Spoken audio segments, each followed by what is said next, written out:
Hello students, a very warm welcome to all of you. हम कर रहे थे मैनेजिंग एनर्जी इन नेचर, जिसमें हमने स्टार्ट किया था कार्बन एंड इट्स कंपाउंड्स। आज के इस सेशन में हम बात करेंगे chemical properties of carbon compounds. अब केमिकल प्रॉपर्टीज बहुत सारी हैं, तो आज के इस सेशन में हम कुछ प्रॉपर्टीज लेंगे एंड देन नेक्स्ट सेशन में कुछ और प्रॉपर्टीज लेंगे। बट सबसे पहले एक इमेज आपके सामने है, इस डायग्राम को ध्यान से देखिए, बहुत ही ब्यूटीफुल डायग्राम है। एक क्वेश्चन जो मैं आप सबसे पूछना चाहूंगा वो ये है कि what make fuels like petrol, diesel, LPG burn and release energy. Petrol, diesel, LPG, इन सब में ऐसी क्या चीज होती है कि ये बर्न करते हैं और इतनी सारी एनर्जी हमको देते हैं। भाई इतनी सारी चीजें हमारे आसपास हैं, तो इनमें ऐसा क्या खास है जो ये एनर्जी देते हैं और बाकी चीजें एनर्जी नहीं दे पाती? पता है किसी को इसका आंसर? चलिए इसका आंसर देखेंगे इस सेशन के एंड में, और हो सकता है कि जिनको ना पता हो उनको सेशन के एंड तक आंसर पता चल जाए। स्टार्ट करते हैं इंट्रोडक्शन के साथ। So carbon compounds are the basis of organic chemistry. हमारे आसपास जितनी चीजें आप देखेंगे उसमें से मैक्सिमम चीजें कार्बन की बनी हुई हैं, डायरेक्टली और indirectly, including us. Their properties depend on the type of bond. अब जो कार्बन कंपाउंड की प्रॉपर्टीज हैं वो उनके बॉन्ड पे डिपेंडेंट होती है। Single bond, double bond, triple bond, जिस तरीके का बॉन्ड, प्रॉपर्टीज वेरी कर जाती है।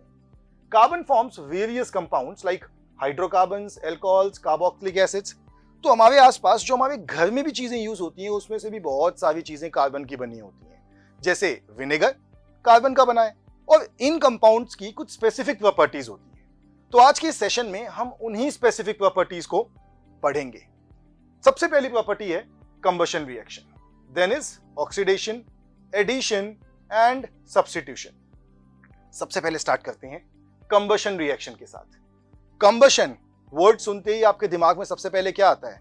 आग लगना। कंबशन मतलब जलना या आग लगना। So carbon compounds react with oxygen to produce carbon dioxide, water along with the release of heat and light। यानी जो भी चीज कार्बन की बनी है वो बर्न करेगी, और बर्न करके कार्बन डाइऑक्साइड बनाएगी, वाटर बनाएगी, और साथ में रिलीज करेगी हीट एंड लाइट। यानी जितने भी फ्यूल्स हैं वो सारे कार्बन कंपाउंड्स हैं। एक केमिकल रिएक्शन देखते हैं। C यानी कि प्योर कार्बन प्लस O2, तो हमें मिलता है CO2, और साथ में हीट एंड लाइट।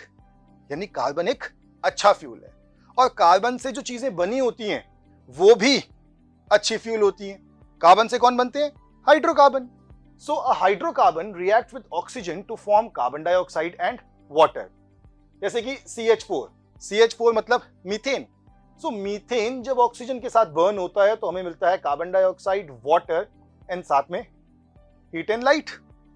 यानी कि ये एक फ्यूल है, और जब भी ये चीजें बर्न होंगी तो कुछ इनकी एप्लीकेशंस होंगी। सो बेसिक एप्लीकेशंस में सबसे पहला है बर्निंग ऑफ फ्यूल्स।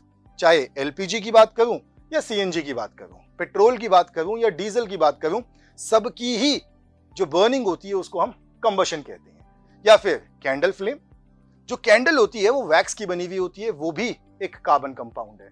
और the energy production from thermal power plants.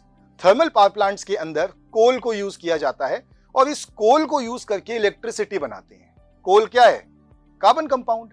यानी कि सारी की सारी चीजें जो बर्न करती हैं वो डायरेक्टली और इनडायरेक्टली कार्बन से एसोसिएटेड है।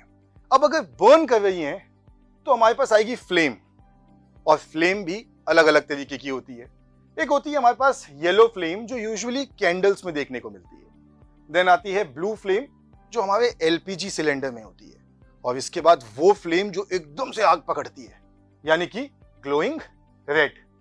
आइए समझते हैं फ्लेम के कुछ कैरेक्टरिस्टिक्स। बात करते हैं टाइप्स ऑफ फ्लेम की। सबसे पहले yellow flame. Yellow flame usually हमें कैंडल में देखने को मिलती है। ये येलो इन कलर होती है और इसका टेम्परेचर थोड़ा कम होता है। देन हमारे पास आती है ऑरेंज फ्लेम, जिसका टेम्परेचर येलो फ्लेम से थोड़ा ज्यादा होता है। अब जो ऑरेंज फ्लेम होती है इसमें कंबशन भी फास्ट होता है और हीट भी ज्यादा होती है। Then comes blue flame. Blue flame का टेम्परेचर येलो एंड ऑरेंज दोनों से ही ज्यादा होता है। इसमें ऑक्सीजन भी ज्यादा यूज होती है और जो फ्यूल कंजम्पशन होता है वो भी ज्यादा होता है। And then comes the clean flame, जो एकदम ब्लू कलर की होती है, एकदम क्लीन होती है। It has the highest temperature और ये सिर्फ क्लीन फ्यूल और सफिशिएंट अमाउंट ऑफ ऑक्सीजन के साथ ही देखने को मिलती है। तो अभी हमने समझा कि फ्लेम कितने अलग अलग टाइप की होती है, बट अगर ये ना समझें कि हमारे कार्बन कंपाउंड्स किस तरीके की फ्लेम प्रोड्यूस करते हैं या फ्लेम को हम किस तरीके से इंप्रूव कर सकते हैं, तो कुछ अधूरा सा लगेगा। तो आइए डिस्कस करते हैं अलग अलग तरीके की कार्बन कंपाउंड्स की फ्लेम। हमारे पास हैं saturated carbon compounds and unsaturated carbon compounds. जो सैचुरेटेड कार्बन कंपाउंड्स होते हैं, they burn with a clean blue flame as they undergo complete combustion, यानी कि सैचुरेटेड कंपाउंड्स अच्छे तरीके से बर्न करते हैं। लेकिन जो अनसैचुरेटेड होते हैं, they burn with a yellow flame with black smoke. ऐसी फ्लेम को हम सूटी फ्लेम भी कहते हैं, क्योंकि ये एक सूटी डिपॉजिट छोड़ती है ड्यू टू इनकम्प्लीट कंबशन। एक आपको बहुत राज की बात बताता हूं, जो काजल यूज होता है वो इसी फ्लेम से बनता है, वो भी एक तरीके का सूट होता है। एग्जाम्पल देख लेते हैं सैचुरेटेड हाइड्रोकार्बन्स के। Methane, ethane, even the LPG जो हमारे घरों में यूज होती है, वो भी एक सैचुरेटेड कार्बन कंपाउंड है। एंड अनसैचुरेटेड की बात की जाए तो कैम्फर, नेफ्थलीन, एसिटाइलिन, ये सारे अनसैचुरेटेड कार्बन कंपाउंड्स हैं जो सूटी फ्लेम के साथ बर्न करते हैं। Effect of air on the supply of flame, यानी अगर मैं एयर की क्वांटिटी, ऑक्सीजन की क्वांटिटी को कम या ज्यादा करूं तो क्या फ्लेम पे कोई इंपैक्ट पड़ेगा? The answer is yes. Adjusting the air hole of a Bunsen burner changes the type of flame. Bunsen burner जो यूजुअली हम लैब्स में यूज करते हैं, अगर उसके एयर होल को इंक्रीज कर दिया जाए, यानी कि इनलेट ऑफ एयर को बढ़ा दिया जाए, तो फ्लेम एकदम क्लीन हो जाती है। और अगर उस होल को थोड़ा बंद कर दूं, एयर को कम कर दूं, तो जो फ्लेम होती है वो भी येलो ऑरेंज हो जाती है। Bunsen burner in the laboratories. Then comes the incomplete combustion of saturated hydrocarbons, यानी कि अगर सैचुरेटेड हाइड्रोकार्बन्स को मैं कम एयर दूं तो क्या होगा? If air supply is insufficient, even saturated hydrocarbons burn with a yellow sooty flame. यानी सैचुरेटेड हाइड्रोकार्बन्स जो नॉर्मली एकदम अच्छे तरीके से बर्न होते थे, लेकिन अगर एयर कम कर दूं तो ये भी सूटी फ्लेम देंगे। Poorly maintained kerosene gas stoves, जो हमारे घरों में गैस स्टोव्स यूज होते हैं, केरोसिन वाले और नॉर्मल वाले, अगर उनकी मेंटेनेंस ठीक से ना हो तो उनका जो एयर इनलेट होता है वो ब्लॉक हो जाता है। तो एयर अंदर कम जाएगी, फ्यूल का कंबशन होगा इनकम्प्लीट, और जो फ्लेम होगी वो हो जाएगी सूटी। इसी वजह से जो हमारे यूटेंसिल्स होते हैं वो ब्लैक होना स्टार्ट हो जाते हैं। Then comes the complete combustion with sufficient air. A blue flame is produced when there is enough oxygen, यानी कि अगर ऑक्सीजन का कंटेंट, ऑक्सीजन का अमाउंट एकदम सफिशिएंट है तो फ्लेम का कलर ब्लू होगा।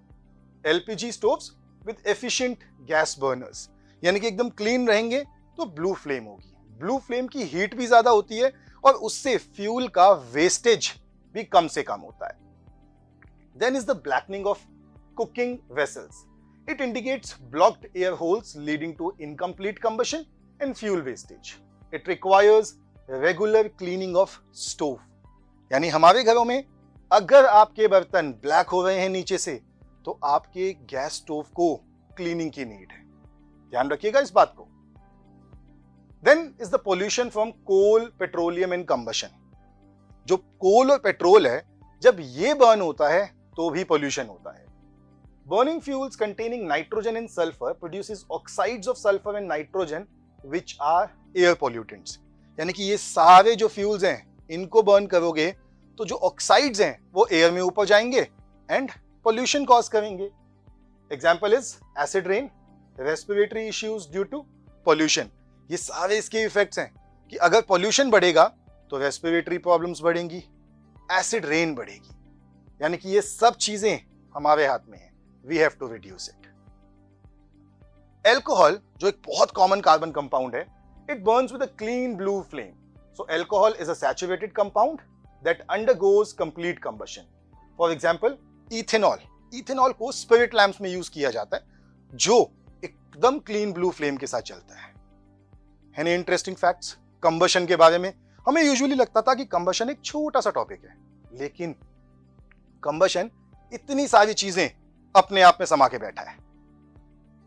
अब हमने कंबशन को डिटेल में डिस्कस कर लिया, आइए स्टार्ट करते हैं ऑक्सीडेशन रिएक्शन। ऑक्सीडेशन रिएक्शन नाम अपने आप में बता रहा है, ऑक्सीडेशन मतलब something which associates oxygen. Carbon compounds are easily oxidised on combustion. Alcohols can be oxidised to carboxylic acids. Acetic acid जो है इसको KMnO4 या K2Cr2O7 को यूज करके ऑक्सीडाइज किया जा सकता है। सबसे पहले कुछ एप्लीकेशंस, कुछ एग्जांपल समझते हैं एंड देन एक एक्टिविटी करेंगे। तो जो ऑक्सीडेशन रिएक्शन है हमारे रियल लाइफ में कहां देखने को मिलती हैं? द एप्पल्स टर्न ब्राउन जब हम उनको कट करके ओपन में छोड़ते हैं, that is an oxidation reaction. Also the rusting of iron, जो लोहा जंग लग जाता है वो भी एक तरीके का ऑक्सीडेशन रिएक्शन ही है।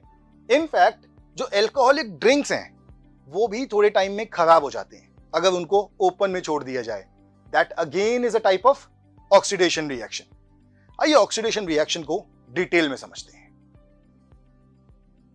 एक्टिविटी में हमें कुछ बेसिक सेटअप यूज करना होगा, जिसमें कुछ टेस्ट ट्यूब्स हैं, एक वाटर बाथ है, हमारे पास बर्नर होना चाहिए, कुछ केमिकल्स होने चाहिए। तो चलिए एक्टिविटी स्टार्ट करते हैं। सबसे पहले take 3 ml of ethanol in a test tube and warm it gently in water bath. Water bath में इसलिए इसको वार्म करेंगे क्योंकि डायरेक्ट फ्लेम में ये ऑक्सीडाइज कर जाएगा। उसके बाद we have to add 5% solution of alkaline KMnO4 potassium permanganate drop by drop. The purple color of KMnO4 will eventually disappear into the solution. अब आपने इसके अंदर drop by drop KMnO4 डाल लिया, क्या होगा? When KMnO4 is further added, the color persists because all the alcohol is now consumed and the reaction stops. अब समझते हैं कि इस रिएक्शन में हुआ क्या। इस रिएक्शन में जो एल्कोहल्स थे ये कंप्लीटली ऑक्सीडाइज हो गए और हमें मिला carboxylic acid. Carboxylic acid again is a carbon compound और इस केमिकल रिएक्शन में हमने पोटेशियम परमैंगनेट को एक ऑक्सीडाइजिंग एजेंट की तरह यूज किया। इंस्टेड ऑफ पोटेशियम परमैंगनेट हम potassium dichromate that is K2Cr2O7 उसको भी यूज कर सकते थे। आइए केमिकल रिएक्शन देखते हैं। सो इथेनॉल विच इज C2H5OH, इसके अंदर हमने यूज किया एल्कलाइन पोटेशियम परमैंगनेट एंड साथ में थोड़ी सी heat and this ethanol gets converted into ethanoic acid. कितनी इंटरेस्टिंग केमिकल रिएक्शन है। अब इस केमिकल रिएक्शन में एक चीज ध्यान से देखिए, एल्कोहल जो फंक्शनल ग्रुप है वो फंक्शनल ग्रुप टोटली चेंज हो जाता है into carboxylic acid. So this is also the conversion of one type of carbon compound into another. तो आज के इस सेशन में हमने समझा कि combustion reactions of carbon compounds क्या होती हैं, कैसे अलग अलग कार्बन कंपाउंड्स कंबशन करते हैं, एयर इंक्रीज करने पर, एयर डिक्रीज करने पर कंबशन कैसे वेरी करती है। फिर हमने समझा कि ऑक्सीडेशन रिएक्शंस क्या होती हैं, कैसे हम एल्कोहल्स को कार्बोक्सिलिक एसिड्स में कन्वर्ट कर सकते हैं। सो इतनी सारी चीजें समझने के बाद टास्क देख लेते हैं। ये 2 क्वेश्चंस आपको करने हैं अपनी अंडरस्टैंडिंग के बेसिस पे। So I will see you again in the next session. Till then, bye bye, take care and keep learning.